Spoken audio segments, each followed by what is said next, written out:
C'est Ray Fisher qui avait ouvert le bal l'an passé en dénonçant la manière dont il avait été traité par Joss Whedon sur le tournage de Justice League.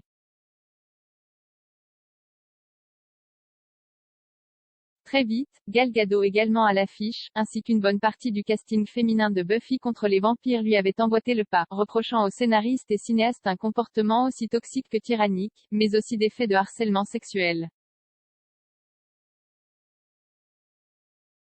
Après de longs mois de mutisme total, Joss Whedon s'est finalement exprimé sur le sujet.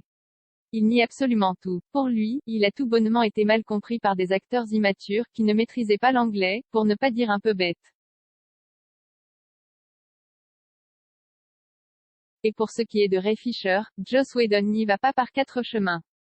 Si le personnage de Cyborg qu'il incarne dans sa version de Justice League a quasiment disparu du montage, c'est parce qu'il ne plaisait pas au public test, et cela s'explique parce que l'acteur est tout bonnement mauvais. Des commentaires qui n'ont pas manqué de faire réagir le comédien. Mensonges et bouffonneries, on dirait bien que Joss Whedon nous a finalement offert un grand final. Au lieu de répondre à ces mensonges et cette bouffonnerie, je vais aujourd'hui célébrer l'héritage du révérend Martin Luther King Jr.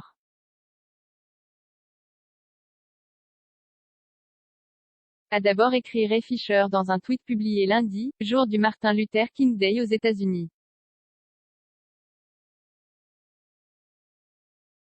Dès le lendemain, il repartait à l'attaque. Je veux remercier tout le monde pour soutenir toutes celles et ceux qui ont été négativement affectés par Joss Whedon. Je n'ai pas été le premier à le dénoncer, mais j'espère être l'un des derniers à devoir le faire, a-t-il ajouté.